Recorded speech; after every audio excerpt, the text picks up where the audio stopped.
جو کر سکتے ہیں، جو یہ درمیان والے ہیں، جو ہومیوپیتھک قیادت جو ہے وہ سائٹ پہ ہو جائے. ہومیوپیتھک قیادت، وہ ہومیوپیتھک قیادت جو بھی ہو، چاہے مرکزی عہدے ہو چاہے صوبائی عہدے ہو، تو یہ والا جو درمیان والا اس طرف اس. تو یہ آپ نے جنید اکبر صاحب کی بات سنی، وہ یہ بھی کہہ رہے ہیں کہ ہم دوبارہ تیاری کر رہے ہیں اور زیادہ تیاری کے ساتھ پھر اسلام آباد آئیں گے. اگر عمران خان کال دیتے ہیں تو پھر آئیں گے. اور میرا خیال یہ ہے کہ وہ چونکہ تحریک انصاف اب جسٹیفائیڈ ہے اپنے اس فیصلے میں، اگر وہ یہ فیصلہ کرتی ہے کہ دوبارہ سڑکوں پر نکل رہے ہیں، کیونکہ انہوں نے وقفہ دیا، انہوں نے مذاکرات کو موقع دیا. حکومت جو ہے وہ ابھی بھی نہیں کہہ رہی کہ ہم تو کمیشن بنانے جا رہے تھے اگر تحریک انصاف کل مذاکرات میں آ جاتی. وہ یہ نہیں کہہ رہے، بلکہ رانا ثناء اللہ صاحب رات یہ کہہ رہے تھے کہ ہم ان کو پارلیمانی کمیٹی آفر کرتے ہیں کہ آپ اپنا معاملہ پارلیمان کے اندر جو ہے وہ اس کی تحقیقات کرا لیں. تو پارلیمان کے اندر تحقیق نہیں، پارلیمان کی ایک کمیٹی بنا دی جائے، خصوصی کمیٹی، اور پارلیمان کی وہ خصوصی کمیٹی جو ہے وہ تحقیقات کر رہی ہے. یعنی معاملہ پھر اپنے پاس ہی رکھنا ہے. سپریم کورٹ کے 3 سینئر ججز یا ہائی کورٹ کے 3 سینئر ججز کے پاس وہ پھر بھی بھیجنا نہیں چاہتے، حکومت چاہتی تھی. تو ظاہر ہے پھر یہ کہنا کہ جی مذاکرات سے بھاگ گئے ہیں. وہ بھائی آپ جب ان کے مطالبات منظور ہی نہیں کر رہے، اور آج بھی یہ نہیں کہہ رہے کہ وہ اگر آ جاتے تو ہم نے مطالبہ منظور کر لینا تھا، نہیں یہ دعویٰ بھی نہیں کر رہے، تو پھر اس کا فائدہ کیا تھا مذاکرات سے جڑے رہنے کا؟ تو پھر تحریک انصاف نے صحیح اور بروقت فیصلہ کیا اور وہ اس سے باہر آ گئے. تو اب کوئی اور راستہ بچا نہیں. اب دیکھیں تحریک انصاف اپنی، جیسے میں نے ابھی بات کر رہا تھا کہ ہارڈ لائنر، وہ کہتے ہیں جی ہم ہارڈ لائنر کو آگے لائیں گے. تحریک انصاف اب اپنا جو سکوپ ہے وہ بڑھانا چاہتی ہے اپنے احتجاج کا. اور یہ دیکھیے کتنی سینسیٹیو بات ہے کہ عمران خان نے ہدایت کی ہے پارٹی کو کہ مہرنگ بلوچ سے بھی ملاقات کریں. مہرنگ بلوچ ریاست کے لیے ایک بڑا سینسیٹیو ایک پوائنٹ ہے. ابھی جب مہرنگ بلوچ یہاں آئی تھیں اسلام آباد احتجاج کرنے کے لیے اور انہوں نے یہاں کیمپ لگایا تھا، تو ہم نے دیکھا تھا کہ اس پر بہت زیادہ پریشانی تھی اسٹیٹ کو کہ مہرنگ بلوچ یہاں پر کیوں آ گئی ہیں. اور ان کا جو مسنگ پرسنز والا مطالبہ ہے، یعنی مہرنگ بلوچ کو دہشت گرد اور نہ جانے کیا کیا ڈکلیئر کرنے کی یہاں پر کوشش کی گئی، اور ان کے مقابلے میں ایک اور کیمپ لگوا دیا گیا، جو کیمپ جو ہے وہ ان کو کاؤنٹر کرنے کے لیے لگوایا گیا. اب مہرنگ بلوچ سے، جن کے ساتھ بلوچستان کے لوگوں کی ایک بڑی تعداد جڑی ہوئی ہے، ان کے سینٹیمنٹ جڑے ہوئے ہیں، اور بہت سے لوگ ان کو، ہزاروں لوگ ان کو فالو کرتے ہیں، جہاں وہ آواز دیں ان کے پیچھے جاتے ہیں. تو تحریک انصاف مہرنگ بلوچ کو آن بورڈ لانا چاہتی ہیں. اس سے ایک تو یہ ہوگا کہ تحریک انصاف سمجھتی ہے کہ آواز بلند ہوگی، اور دوسرا بلوچستان میں بھی اپنی تحریک ان کو تیز کرنے کا موقع ملے گا، کیونکہ بلوچستان میں بہرحال پی ٹی آئی کے لوگوں کے ساتھ بھی کچھ اسی قسم کی چیزیں ہوئی ہیں جو مہرنگ بلوچ بھی دعویٰ کرتی ہے. تو اب یعنی جو مزید سینسیٹیو ایشوز ہیں تحریک انصاف اس کی طرف بھی جا رہی ہے. اور میں سمجھتا ہوں کہ یہ مہرنگ بلوچ والا جو ایشو ہے یا یہ فیصلہ ہے، یہ بڑا ایک حساس فیصلہ ہے جو اب پی ٹی آئی کر رہی ہے. اور ظاہر ہے وہ تنگ آمد بجنگ آمد والی بات ہے کہ جب آپ نے کوئی راستہ ہی نہیں چھوڑا ہے تحریک انصاف کے لیے تو پھر وہ کیا کریں گے. اس کے علاوہ دیکھیے تحریک انصاف کل مولانا فضل الرحمان صاحب سے بھی ملی ہے. مولانا فضل الرحمان صاحب کے سامنے اب یہاں میرے نزدیک ایک بہت بڑا سوال ہے کہ مولانا فضل الرحمان کیا تحریک انصاف کے کسی کام آ سکتے ہیں یا نہیں آ سکتے. الٹیمیٹلی مولانا فضل الرحمان تحریک انصاف کے سخت مخالف رہے ہیں، پی ٹی آئی ان کی مخالف رہی ہے، اور سیاسی میدان میں دونوں ایک دوسرے کے حریف بھی ہیں، اور پی ٹی آئی ان کے خلاف شدید سخت نعرہ لگا کر الیکشن بھی جیتتی ہے. اب پی ٹی آئی مولانا فضل الرحمان کے ساتھ اپنے تعلقات کو بہتر کرنے کی کوشش کر رہی ہے یا بڑھا رہی ہے. کیا پی ٹی آئی کو اس سے کچھ حاصل ہوگا؟ میرے نزدیک اس سے کچھ حاصل نہیں ہوگا. کیوں؟ میں یہ کیوں کہہ رہا ہوں؟ دیکھیے کل کی جو ملاقات تھی، جو مذاکراتی کمیٹی بنائی تھی عمران خان نے، اس کو پھر کنورٹ کر دیا کہ یہ مذاکراتی کمیٹی اب گرینڈ الائنس کو بڑا کرنے میں اپنا کردار ادا کرے. وہ اس سلسلے میں مولانا فضل الرحمان صاحب سے ملی. 3 باتیں انہوں نے کل مولانا سے کہی ہیں. ایک بات تو انہوں نے کہی مولانا سے کہ جو ہم نے مذاکرات کیے ہیں اور ہم نے دیکھیں پوری سنجیدگی سے ایفرٹ کی اور حکومت نے یہ کیا، یعنی مذاکرات کے معاملے پر اعتماد میں لیا مولانا فضل الرحمان کو کہ ہم مذاکرات کے لیے اترے تھے، ہم احتجاج کا راستہ چھوڑ کے آئے تھے، لیکن ہمارے مذاکرات مانے نہیں گئے، تو اب ہمارے پاس کوئی اور راستہ نہیں ہے کہ ہم احتجاج کی طرف جائیں. مولانا کو اس معاملے میں اعتماد میں لیا، اور مولانا نے ظاہر ہے اس کا کیا جواب دیتے ہیں، انہوں نے کوئی جواب نہیں دیا.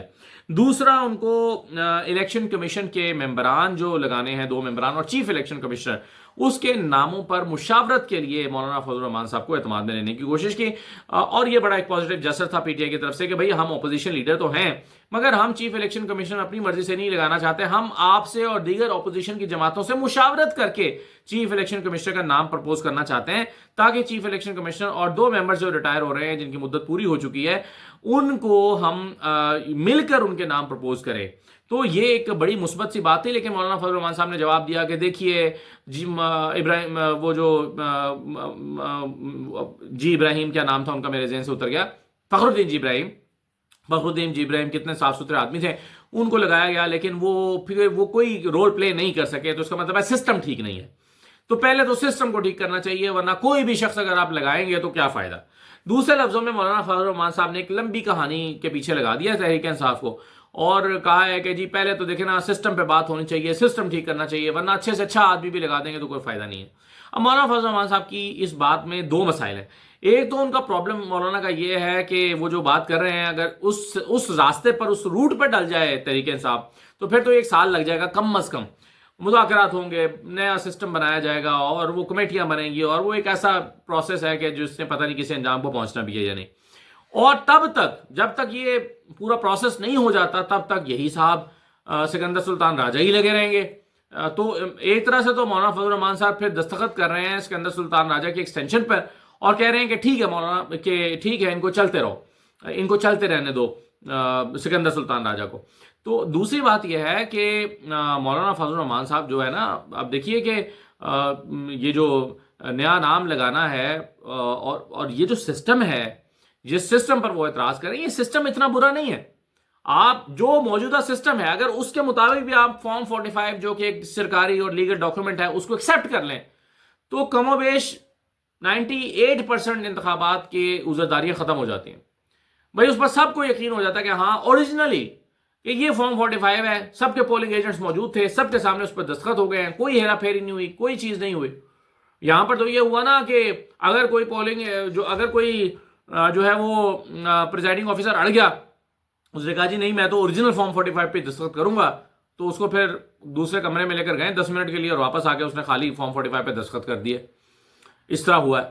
تو یہ جو اور وہاں پر جو لوگ موجود تھے انہوں نے زبردستی دستخط کروائے۔ تو اس طرح کا اگر نہ ہو نظام، یعنی جو موجودہ نظام اس وقت دستیاب ہے اس میں بھی اگر شفافیت رکھی جائے اور چیف الیکشن کمیشنر شفافیت کے ساتھ عمل درآمد کریں، تو کوئی دوسری رائے نہیں ہے کہ انتخابات کو سبھی شفاف کہیں گے۔ تو بہرحال مولانا فضل الرحمان نے ٹرک کی بتی کے پیچھے تحریک انصاف کو لگا دیا ہے، اور کہا ہے کہ جی یہ تو آپ پہلے سسٹم کو ٹھیک کریں پھر چیف الیکشن کمشنر لگانے کی بات کریں۔ تو اب یہ جو مولانا فضل الرحمان کی طرف سے یہاں بھی کچھ ملنے والا نہیں ہے۔ تیسرا جو آئین کی بحالی کا مطالبہ تحریک انصاف نے کل کیا، تیسرا نقطہ جو تھا کہ آئین کو اوریجنل شکل میں بحال کیا جائے، یعنی 26ویں آئینی ترمیم کو رول بیک کرنا چاہیے۔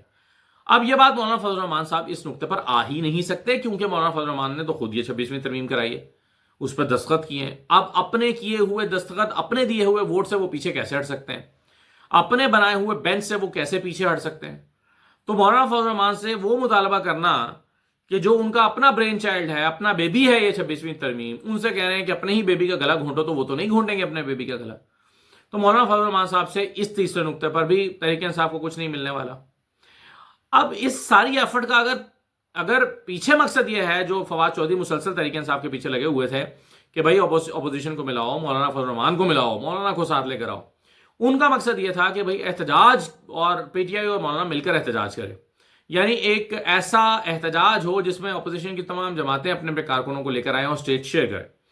اب اسٹیج کو شیئر کرنے کے حوالے سے بالکل مولانا فضل الرحمان صاحب تحریک انصاف کے ساتھ تیار ہی نہیں ہے۔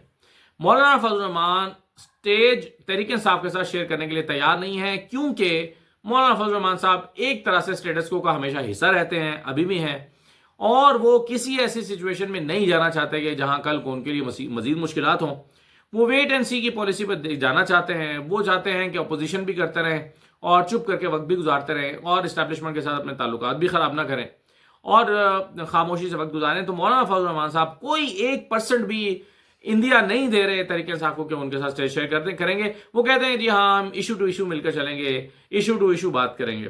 تو تحریک انصاف مولانا فضل الرحمان کے پیچھے جو لگی ہے، اس سے کیا کچھ حاصل ہونے والا ہے؟ میرا خیال ہے کہ تحریک انصاف کو مولانا فضل الرحمان سے کچھ ملنے والا نہیں ہے، یا کم از کم کل کی ملاقات سے تو ہمیں ایسا ہی نظر آتا ہے۔ آخری بات یہ ہے کہ پیکا منظور کرایا گیا، اب کل سینٹ سے بھی پاس ہو گیا۔ اب پیپلز پارٹی جو صحافیوں کی آواز کی بڑی حامی ہے، بظاہر ویسے تو جتنے صحافی ایک سال میں سندھ میں مارے گئے ہیں پچھلے، وہ ایک ہوشربہ ایک نمبر ہے، اور جتنے لوگ زخمی ہوئے یا ان پر تشدد ہوا صحافیوں کے حوالے سے، سندھ ایک بدترین صوبہ رہا ہے پچھلے سال تمام رپورٹس کے مطابق، اور ویسے لیکن پیپلز پارٹی آزادی اظہار رائے کی بڑی حامی چیمپئن نظر آتی ہے۔